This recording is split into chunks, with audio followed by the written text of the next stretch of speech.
Sophia Martinez stood before her bedroom mirror, adjusting the emerald silk dress that caught the candlelight from her vanity. At 32, she had built an empire, a successful event planning business that catered to celebrities and billionaires. Her penthouse overlooked the glittering Manhattan skyline.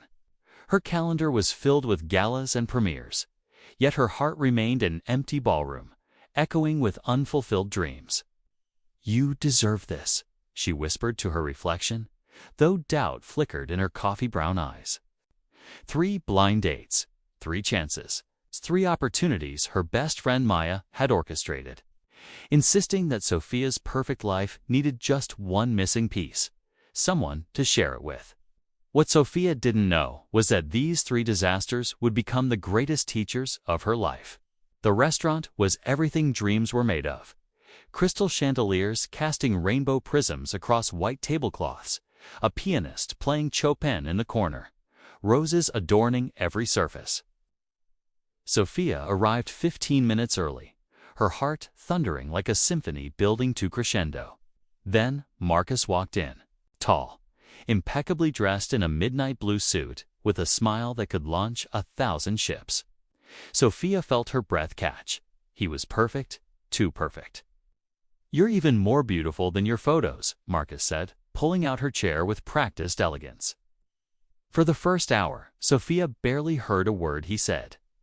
She was too busy planning their future, imagining him at her company events, picturing their wedding at the plaza, naming their future children. She nodded and smiled, projecting her dreams onto this handsome stranger like a filmmaker casting images onto a blank screen. "So, I'm really passionate about my work with homeless youth," Marcus was saying. "I spend most weekends at the shelter, and I'm planning to move to Guatemala next year to start a sustainable farming initiative for underprivileged communities." Sophia's champagne glass froze halfway to her lips. "Guatemala. Yes, it's always been my dream. Simple living, making a real difference, away from all this." He gestured at the opulent restaurant. "Materialism." The fantasy shattered like dropped crystal. Sophia's event planning empire, her penthouse, her glamorous life, everything Marcus seemed to want to escape, was everything she'd worked for. She'd been so busy projecting her dreams onto him that she had unbothered to discover who he actually was. The rest of the dinner was polite but hollow. As they said goodbye, Marcus squeezed her hand kindly. "You're wonderful, Sophia. But I don't think we're looking for the same things. I hope you find someone who truly sees you." Sophia went home and cried, not for Marcus, but for the pattern she finally recognized in herself. How many opportunities had she missed by living in fantasy instead of reality? The lesson: stop projecting your dreams onto strangers.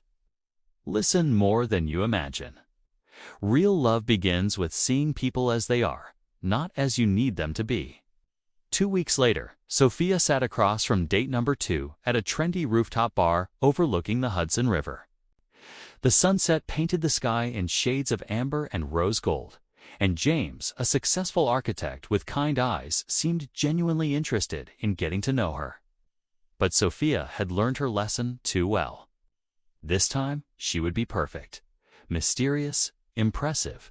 She would control the narrative completely, reveal nothing vulnerable, maintain an image of success and sophistication that no one could reject. "Tell me about yourself," James asked warmly. Sophia launched into her carefully rehearsed monologue about her business achievements, her celebrity clients, the gala she'd just organized for a tech billionaire. She name-dropped effortlessly, smiled enigmatically, kept every answer polished and protected. James tried different approaches. "What do you love to do when you're not working?" "Oh, I stay quite busy. Networking events, gallery openings, charity functions." All true, but not the whole truth. She didn't mention her secret love of painting, how she spent Sunday mornings in her studio, creating art she never showed anyone. How she volunteered at a children's hospital, reading stories to sick kids. Wearing no makeup and no designer clothes, just being Sophie, the girl she'd been before the empire. "Do you have family nearby?" James asked, genuine curiosity in his voice. "My parents retired to Florida." Sophia said breezily, not mentioning how she called them every single night, how they were her anchors, how her mother's battle with cancer 2 years ago had reshaped everything she believed about what mattered in life. As the evening progressed, James grew quieter. The warmth in his eyes dimmed, replaced by something like sadness. "Sophia," he finally said, as they prepared to leave, "you're clearly accomplished and impressive. But I have no idea who you actually are. Feels like you've been giving a presentation rather than having a conversation. I don't need perfect, I need real." The words struck like arrows, finding their target. Sophia had been so afraid of being rejected for her authentic self that she presented a glossy magazine version and lost the connection anyway. That night, staring at the city lights, Sophia finally understood. Armor doesn't protect you from heartbreak. It guarantees loneliness. The lesson: vulnerability isn't weakness. It's the bridge to genuine connection. When you hide behind perfection, you might avoid rejection, but you also prevent real love from finding you. The third date was Sophia's idea. She was determined to get it right this time. Be herself, be present, be open. But she also wanted to create something special, something memorable. After all, she was an event planner. Creating magic was literally her job. She coordinated with Maya to set up an elaborate surprise for her date, Thomas, a photographer she'd been messaging with for 3 weeks. They had genuine chemistry, long conversations about art and life and dreams. Sophia felt something real stirring in her chest, something that felt like hope. So she planned the ultimate romantic gesture. She reserved an entire section of the botanical garden at twilight. She hired a string quartet. She arranged for a private dinner under fairy lights, surrounded by thousands of white roses. She even commissioned fireworks, actual fireworks, to spell out Thomas plus Sophia in the sky. It cost $20,000. It looked like something from a fairy tale. Thomas arrived, looking confused. His eyes widened as he took in the spectacle. The quartet began playing. Waiters in white gloves appeared with champagne and caviar. "Sophia, what is all this?" Thomas asked, his voice strange. "I wanted to do something special, to show you how much I've enjoyed getting to know you." But Thomas looked overwhelmed, not enchanted. As the evening unfolded with its choreographed perfection, he grew increasingly quiet. Finally, during the fireworks display, he gently took her hand. "Sophia, stop. Please, just stop." The quartet fell silent. The fairy light seemed suddenly garish. "This is incredible, truly, but it's also terrifying," Thomas said softly. "We've never even met in person before tonight. This level of production. It feels like pressure, like you're retrying so hard to create something perfect that there's no room for us to just be, to see if we actually like each other. I don't need grand gestures. I just wanted coffee and conversation. A chance to know the real you." Sophia felt tears sting her eyes. She'd done it again, just in a different way. Not projecting fantasies, not hiding behind armor, but overwhelming connection with production value. Thomas stood, but before leaving, he kissed her forehead gently. "You're amazing, Sophia. But maybe you should try trusting that who you are, without all the staging, is enough. Because I think it would be." The lesson: real connection doesn't need production value.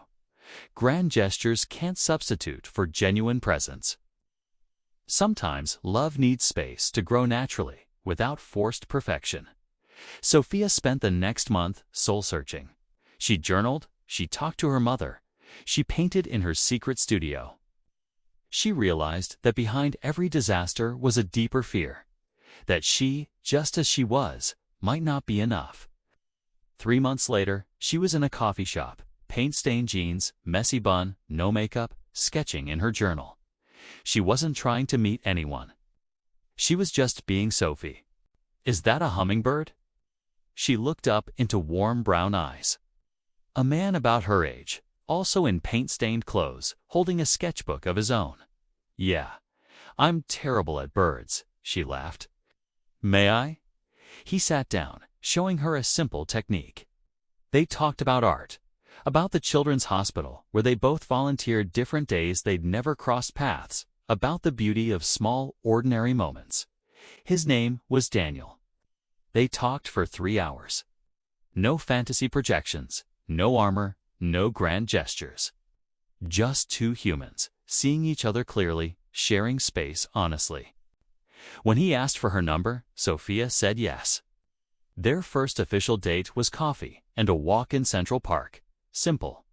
Real, perfect in its imperfection. 2 years later, Sophia and Daniel stood in that same coffee shop, now engaged. The ring was simple, a small sapphire that reminded him of her eyes. No orchestra, no fireworks, just him on one knee, asking if she'd share her real life with him. "You know what I love most about you?" Daniel said that evening, as they walked hand in hand through their neighborhood. "You taught yourself to be brave enough to be ordinary. That's the most extraordinary thing I've ever witnessed." Sophia learned that blind date disasters weren't failures. They were lessons wrapped in roses and rejection, teaching her that real love doesn't need perfection. It needs presence, authenticity, and the courage to be seen. The disasters weren't roadblocks.